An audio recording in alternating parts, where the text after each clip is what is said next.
There was a kingdom that attacked Israel. King Ahab was the king at that time.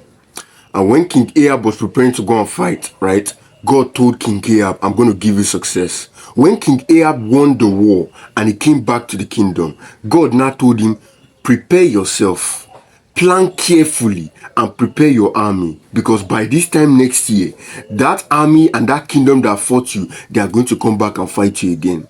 I was puzzled by the fact that God told him to plan carefully. I thought that God could just send down fire and destroy the enemies. I thought that God could just cause all the army people to lie down and then they'll just start. I don't know. You know, God is all powerful. God could have sent fire like he did with Elijah. But why did God still ask King Ahab to, why did he still tell King Ahab to plan? It's because, you see, one thing you must understand about the power of God is that God works with principles. God has a responsibility to every creation on earth because he created them. That is why he made principles, so that they can succeed with or without his direct input.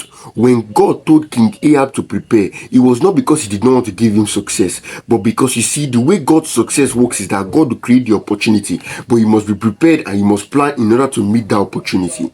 And the same thing with you. What we call God's favor is opportunity meeting preparation. You need to prepare your life. You need to work hard. You need to take things serious. There is a difference between the person of God and the principles of God. The person of God is the one that brings you salvation.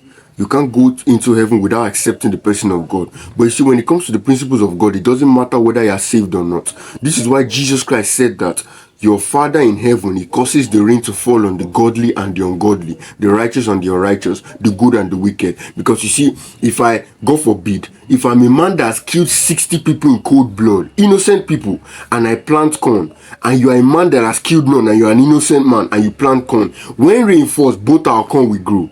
Both of us will get a harvest. If you don't plant corn, whether you are good or not, you are going to die of starvation. But if I planted corn, I am going to get the seed from the ground. That's the way it is. That is why wicked people prosper and good people suffer. Because you see, wicked people understand these principles, but good people don't. So you see, the thing about the world, the difference between the world and the church, many of the people in the church today, is that the reason why the church suffers is that the people of the world, they reject the person of God and they accept his principles. That is why they are financially successful.